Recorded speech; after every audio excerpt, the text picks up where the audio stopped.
ভালো একটা সম্বন্ধ আনবো বলতে বলতে মানে অনেক দিন যাবৎ সে আমার ব্যবহার করতেছে, কিন্তু সম্বন্ধ কিন্তু কোনো কিছু আনে না, সম্বন্ধের কোনো নামগন্ধই নেই। তো তখন আমি ভাবতেছি আসলে তো মেয়েটা না দেখাইছি রে, ভালো আসলে দেখায় দেখে এরকম করে তো মন নষ্ট হয়। তো এন্দা ঘটকও আমার ব্যবহার করতেছে, মেয়েরও বিয়ে দিতে পারতেছি না, অসুন্দর বলতেছে, কোনো একটা মানে বিয়ের ভাও করতে পারতেছে না, বিভিন্ন ধরনের টেনশনে পড়ে গেছে আমি।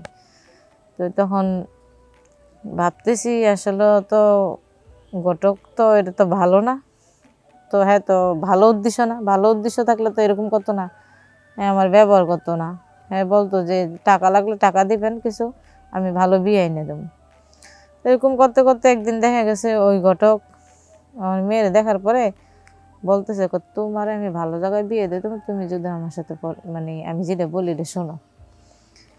তো আমার মেয়ে তো এত বুঝে না, মেয়ে বলতেছে আরে আমার মা অনেক চেষ্টা করতেছে আমার বিয়ে দেওয়ার জন্য, বিয়ে দিতে পারতেছে না। ঘটক সাহেব যখন সবাই খালি না করে, ঘটক সাহেব যখন বলছে ভালো বিয়ে আনবে, এর কথা শুনলে হ্যাঁ যেটা বলবো এটি শুনবো। এরকম করতে করতে এই ঘটক মানে আমার মেয়েরও ব্যবহার করতেছে, আমারও ব্যবহার করতেছে। এখন পড়ছে নি বিপদে, আর মেয়েরটা আমি জানি না, আমারটা মেয়ে জানে না, কিন্তু খালি বলতেছে ভালো বিয়ে দিয়ে দিবে, ভালো ছেলে আনবে বিয়ে দিয়ে দিবে, একই কথা বলতে বলতে মানে মেয়ে মা দুজনের ব্যবহার করতেছে সে। তো একদিন হঠাৎ করে মানে আমি দেখলাম যে হ্যাঁ আমাদের রুমের থেকে বেরোয় গেল আমার মেয়ের সাথে, হ্যাঁ খারাপ কইরা, ঠিক আছে খারাপ কিছু কইরা। দেখার পর আমি ভাবতেছি কিরে, ঘটক তো আমারও ব্যবহার করতেছে, আমার মেয়েরও ব্যবহার করতেছে, এত মানুষ তো ভালো না। আসসালামু আলাইকুম, আমি বিতি আক্তার, আমার বাড়ি রাজশাহী। আপনাদের মাঝে উপস্থিত হলাম কিছু গল্প নিয়ে, আমার জীবনের গল্প। দয়া করে একটু মনোযোগ সহকারে শুনবেন। গল্পটা হলো যে এই যে আমার বিয়ে হয়েছে অনেক বছরই হয়, আমার একটা মেয়ে আছে উপযুক্ত, তো ওরে মানে বিয়ে দেবো, তো তাই আপনার এক ঘটকের সাথে আলাপ করছি যে ভাই আমার মেয়েটা তো বিয়ে দেবো, আর আমার মেয়েটা মনে করেন আমার মতো হয়েছে নাকি, আমি যেরকম একটা সুন্দর স্মার্ট, এখনো যে একটা মেয়ে বিয়ে দেবো মানে আমার দেখলে কেউ বুঝতে হয় না এরকম স্মার্ট। আমার মেয়েটা হয়েছে তার বাবার মতো, অনেক কালো কুচ্ছিত চেহারা, ভালো না এতটা। তো যে ঘটকের সাথে আলাপ করছে ওই ঘটক বলছে আচ্ছা ঠিক আছে তোমাদের বাড়িতে একদিন যাবো, যাই এসে দেখবো তোমার মেয়েটা কিরকম। তো আমি বলছি আচ্ছা ঠিক আছে আপনি যায়েন। তো একদিন আসলো, আসার পর আমার মেয়ের দেখে বলতেছে না মেয়ে তো আপনার অনেক কালো, দেখতে সুন্দর না, না এটা হইব না, আচ্ছা আপনি অন্য জায়গায় দেখতে পারেন। এরকম করতে করতে দেখা গেছে আমি আরেকটা ঘটকের কাছে গেলাম যে মেয়ে তো কালো হোক যেটা হোক মেয়ে তো বিয়ে দিতে হবে। আরেকটা ঘটকের সাথে আলাপ করলাম যে ভাইয়া আপনি একটু যদি ভালো বিয়ে হয় সম্বন্ধ হয় তাহলে আপনি আইনেন, আমার মেয়ে বিয়ে দেবো মেয়ের জন্য।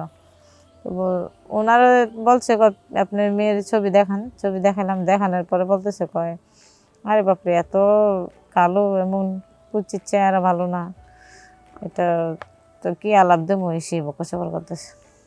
এরকম করতে করতে আরেকটা ঘটকের ধরলাম, এও একই কথা বলে। তারপরে আমার মানে এই ঘটকের প্রতি এরকম একটা রাগ আসছে বলার মতো না। তাহলে আমি বলছি যে দেখি দ্বিতীয় ঘটক কি বলে। এখন দ্বিতীয় ঘটকে যখন না বলতেছে দ্বিতীয় ঘটক বলতেছে তুমি যদি বিয়ে করো তাহলে তোমার লেগে সম্বন্ধ আনতে পারো ভালো, কিন্তু তোমার মেয়ের লেগে আনতে পারতো, তোমার মেয়ে এত অসুন্দর, তুমি তো অনেক সুন্দর দেখতে।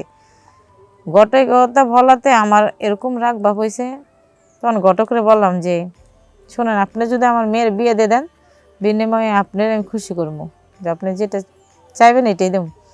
তখন ঘটক বলছে আচ্ছা ঠিক আছে তোমার মেয়ের জন্য আমি ভালো বিয়ে আনবো, এরকম বললা তার সাথে মনে করেন আমি কি বলবো, আর মেয়ে তো আমার বিয়ে দিতে হইব।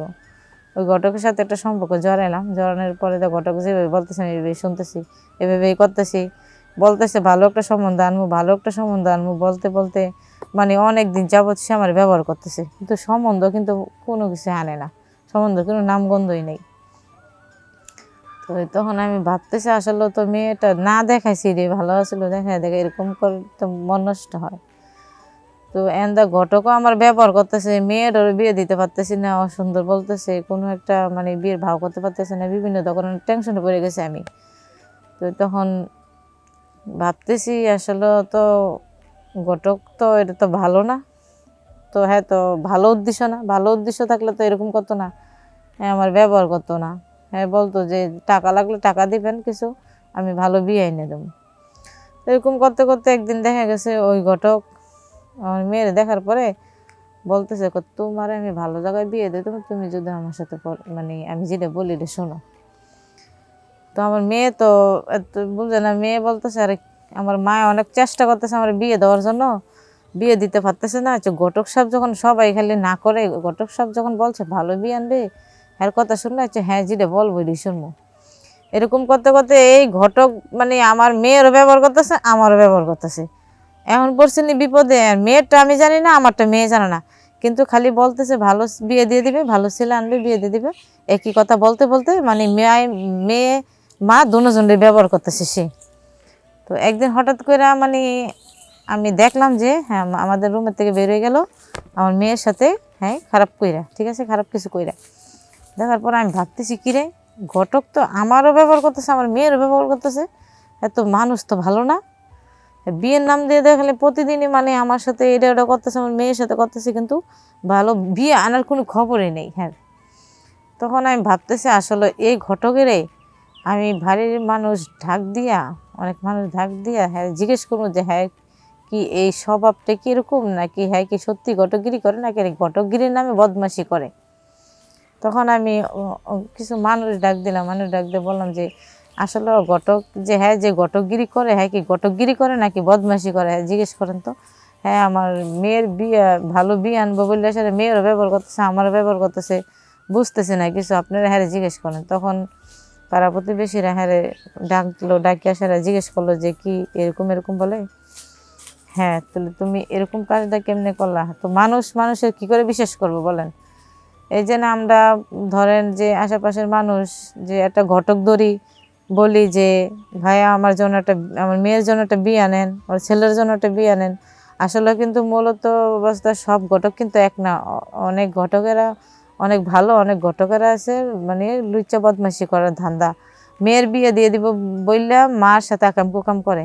যেরকম আমার মেয়ের সাথে হয়েছে, যে আমার মেয়ের ব্যবহার করছে, আমার ব্যবহার করছে, কিন্তু হ্যাঁ কিন্তু কাজের কাজ কোনোই করছে না।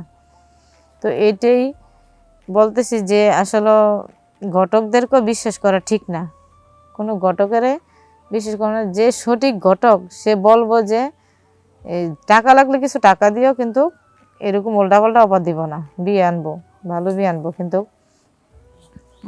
আমার সাথে যেটা হয়েছে আমি চাই না যে আর কোনো মা বোনের সাথে হোক। তো আমি বলতেছি আপনাদের উদ্দেশ্যে একটা কথা, যে আপনারা সতর্ক থাকবেন, ঘটকদেরকে বিশ্বাস করবেন না, কারণ ঘটকদেরকে বিশ্বাস করাটা বোকামি। ঘটকের আপনার বিয়ে আনমো কয়ে দিয়ে দেবো কয়ে সেরা দুর্বলতার সুযোগ নিয়ে নষ্টমী করতে চাইব। সেই কারণেই সবাই সতর্ক থাকবেন। আর উপর আল্লাহ যখন হুকুম হইব তখন এমনিতে নিজে নিজে বিয়ে হইব, ঠিক আছে, ঘটকের মধ্যে যে হইব এরকমটা না, আল্লাহর যখন হুকুম হইব তখন হইব। আমি আমার মেয়ে যে ভুলটা করছি আমি চাই না দ্বিতীয়বার কোনো মা বোন ভুলটা করুক। সবাই সতর্ক থাকবেন, সুস্থ থাকবেন। ওকে।